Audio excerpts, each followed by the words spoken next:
हमेशा कहते थे बात वो करना जो अपनी फैमिली में बैठ के तुम कर सकते हो। कितनी अच्छी बात है ना। हाँ, और बुरी बात करोगे तो ये समझ लो कि तुम्हारी फैमिली भी देखेगी और फिर आपकी क्या इज्जत होगी और क्या नहीं होगी, ये आप अपने हक में बेहतर समझते हैं। ये सब समझाना। अच्छा, और लाइक जूनियर्स के साथ बहुत ज्यादा अच्छी तरीके से मैंने देखा, उनके इंटरव्यूज वगैरह में देखा कि वो छोटों को बहुत ज्यादा प्यार करते थे और कभी इन्होंने नहीं सोचा कि ये कौन नया लड़का है, इसके साथ खड़े होकर क्या मैं महसूस करूंगा। अच्छा। ऐसा होता है ना, कभी बहुत बड़े आर्टिस्ट होते हैं कि जूनियर को नहीं लेते, हो सकता है कि उनकी परफॉर्मेंस खराब हो जाए, कुछ ऐसी ऊंच नीच हो जाए, जूनियर है कुछ भी बग दे, बिल्कुल, तो वो समझाते थे। और समझा के फिर कहते थे कि इस तरीके से करोगे तो लोग हंसेंगे, बेशक लोग क्या कहना लगाएं, आपकी अच्छी बातों पे मुस्कुरा दें।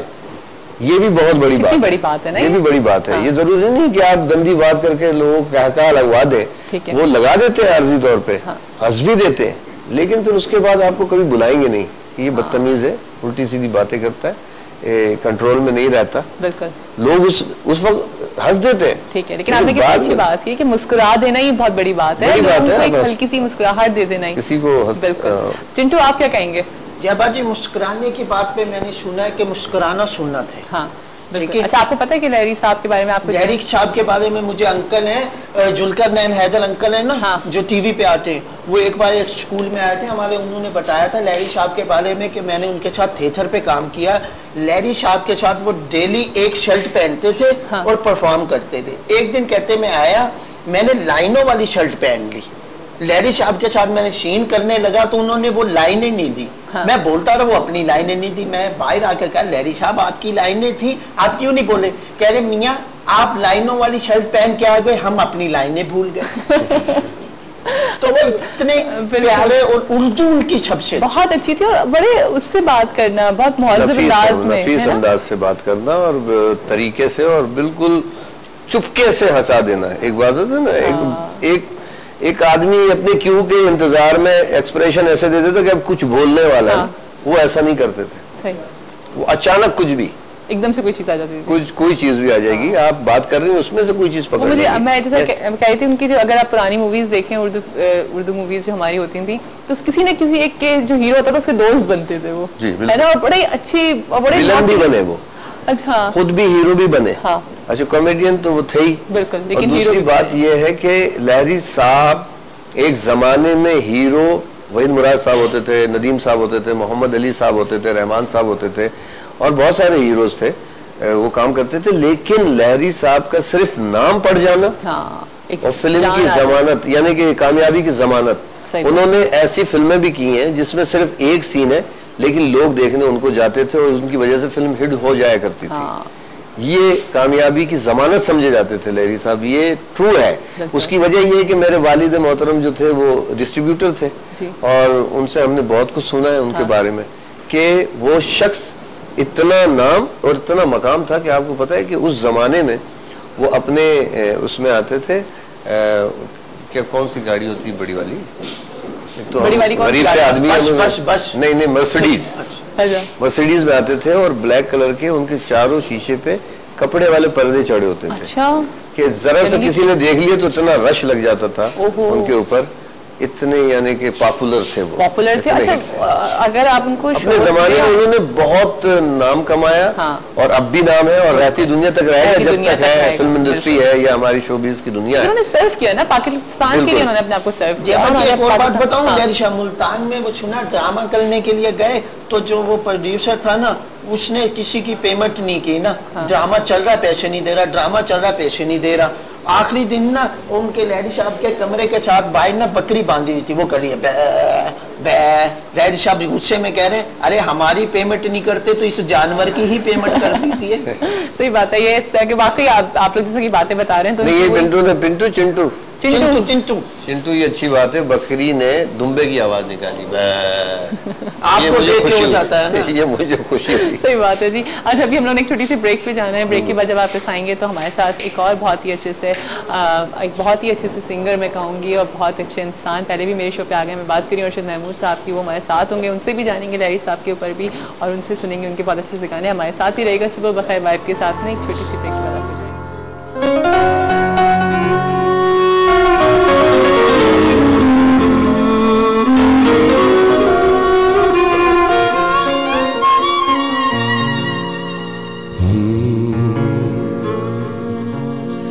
देखा जो चेहरा तेरा मौसम भी प्यारा लगा, देखा जो चेहरा तेरा मौसम भी प्यारा लगा, कानों में झुमका तेरे हमको सितारा लगा, देखा जो चेहरा तेरा मौसम भी प्यारा लगा।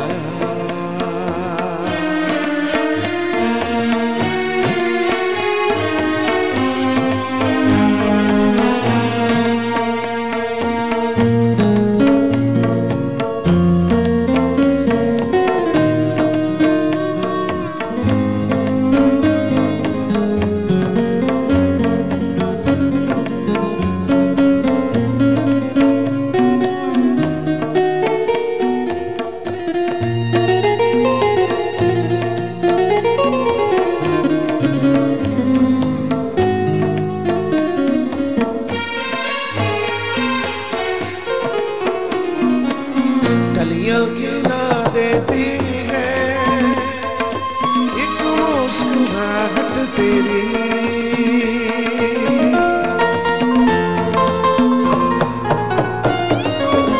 कलियां खिला देती है एक मुस्कुराहट तेरी, लब में जगा देती है हल्की सी आहट तेरी, तेरे लिए मुंतज़िर हर एक नजारा लगा, देखा जो चेहरा तेरा मौसम भी प्यारा लगा, कानों में झुमका तेरे हमको सितारा लगा, देखा जो चेहरा तेरा मौसम भी प्यारा लगा। जबरदस्त जी, क्या बात है। ये बजा रहे थे, मुझे डर लग रहा था अभी तीली आंख में घुसड़ देते आप। बिल्कुल, वेलकम बैक एक दफा फिर आप सबको खुशामदीद करते हैं सुबह बखैर वाइब के साथ में। और अभी जिन गेस्ट ने हमें ज्वाइन किया है बहुत ही ज़बरदस्त सिंगर, मैं तो कहूँगी कि वाकई, और जो अभी इन्होंने गाना सुनाया है ना, तो बस इस वक्त मेरे दिल से दुआ निकल रही थी कि अब फिर कब हमारे यहाँ इस तरह के गाने बनेंगे, क्योंकि ये वो गाना था जो इतना super super super duper hit था कि अभी भी अगर आप सुने तो वो उतना ही मज़ा आता है, आप जितनी दफ़ा भी इस गाने को सुन लें। तो खैर वेलकम करती हूँ अर्शद महमूद साहब को अपने शो पे। अस्सलाम वालेकुम। क्या हाल है, ठीक ठाक हैं आप? सुबह सुबह आप लोग उठा देते हैं, आप लोग 7 बजे हाँ मॉर्निंग शो में आने बड़ा मुश्किल था। मुश्किल था।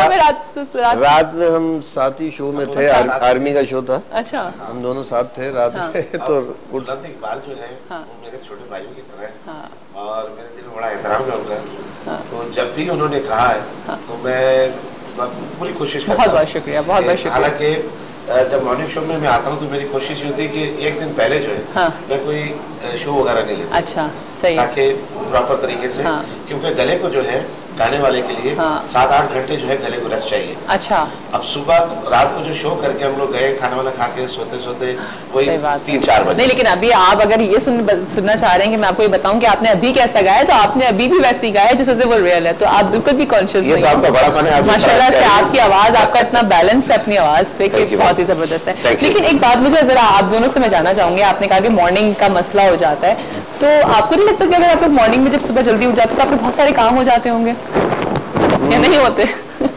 उल्टे नहीं होते काम और बढ़ जाते हैं। अच्छा, हाँ, फिर ये है कि जो काम हमने नहीं करना होता वो भी करना पड़ता है। फिर जाहिर है ना, सोचे कितने सारे काम निपट जाते हैं ना फिर तो। जिनके काम है वो करे ना।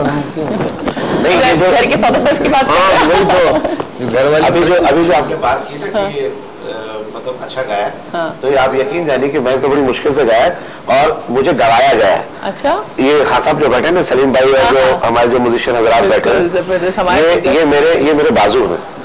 इनकी वजह से जो फौजी जो है ना, फौजी के बाजू अगर अच्छे हों तो वो जंग जो है वो जीत जाता है। आपने गाना सलीम साहब को देख के गाया, बल्कि इनका चेहरा देख के मौसम प्यारा नहीं वीराना लगा बिल्कुल। सलीम क्या होता है? सलीम छपेला? सलीम साहब जो है, सलीम साहब ने नया हेयर स्टाइल बनाया। जी अबा जी, ये मस्कारा यहाँ लगाते हैं ना आंखों में, ये दाढ़ी पे लगा रहे थे, मैंने खुद देखा अभी मेकअप। हम बाल पीछे करते हुए आगे कर रहे थे। जी सलीम साहब की क्या बात है, ये वो गरीब KFC के बाबा है। बहुत अच्छा लगा। ये अपने नौयत के एक ही जबरदस्त वायलिनिस्ट है, और इनके अंदर एक बड़ी बात यह कि वायलिनिस्ट हमेशा आपने देखा होगा कि चेयर होती है, उस पर बैठ के आराम से सुकून से बजा रहा होता है, लेकिन ये बाकायदा परफॉर्मर है। इनको तो सोसाइटी ये गाना गुलकार के गाते गाते उनके कान में कर देते हैं, घर चला गए, उनके साथ चले जाते हैं। नहीं, आपको मैं एक बात बताऊं, सबसे मुश्किल साज जो है दुनिया का, सबसे मुश्किल साज जो है सारंगी और उसके बाद वायलिन, क्योंकि इसमें जो है आपको एब्रप्टली जाना पड़ता है स्केल के ऊपर, और इसमें जो है ना ऑप्टिक नहीं होती। तो ये बहुत ज्यादा मुश्किल साज है। इसको सीखने के लिए 20 से 25 साल लगते हैं। अच्छा, इसी मुझे एक बात याद आ रही है कि दो खान साहब थे, उनको गोरे का दौर था, तो उन्होंने कहा, पूछते ना कि जिसको फांसी लगाते हैं तो उससे पहले पूछते हैं कि तुम्हारी आखिरी ख्वाहिश क्या है। तो वो दो खान साहब थे, पहले खान साहब से पूछा। खान साहब लोग जो होते हैं ना बड़े ही सियाने होते हैं, बहुत सियाने होते हैं, वो कोई भी ऐसा काम नहीं करते कि जिनसे उनका नुकसान हो रहा हो। जिन्हें दाढ़ी कहते हैं, हाँ दाढ़ी कहते हैं, लेकिन सुनो अच्छा सुनो मजे की बात। अच्छा, पहले खान साहब को अब फांसी लगे तो गोरे ने कहा, गवाल मिस्टर खान तुम्हारा आखिरी ख्वाहिश क्या है? कहता है, जनाब वो सोच रहा कि मैं बचूं कैसे। कह रहा, जनाब मेरी आखिरी ख्वाहिश है कि मुझे सरंगी सिखाई जाए। अच्छा, तो उन्होंने कहा मुझे सरंगी सिखाई जाए। उन्होंने कहा, वेल कैप्टन जाओ उसको जाके सरंगी सिखा के जल्दी वापस लाओ। तो उसने कहा, जनाब सरंगी सीखने के लिए 20 से 25 साल लगते हैं। कहते हैं 20 से 25 साल? कहना जाओ ले जाओ उसको। अब वो 20-25 साल छोड़ गया।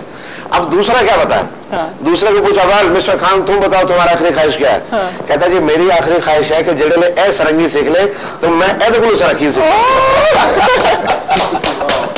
और इतने बारीक होते हैं। अंकल मुझे पहले का तो पता नहीं, दूसरा मुझे यही लगता है। जी हुआ ऐसे कि एक खान साहब थे, वो उनका एक तबले वाला था, तो कहने लगे, देखे भाई जो भी मरेगा हम में दोनों में तो ख्वाब में आएंगे।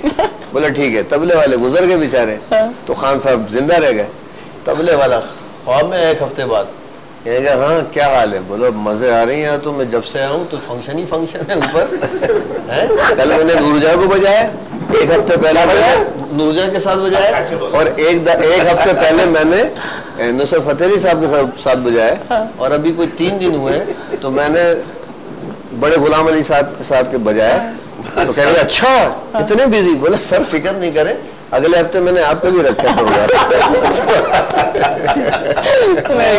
जबरदस्त। अब तो सही साहब आप नहीं कहीं ख्वाब में आ जाइएगा, है ना?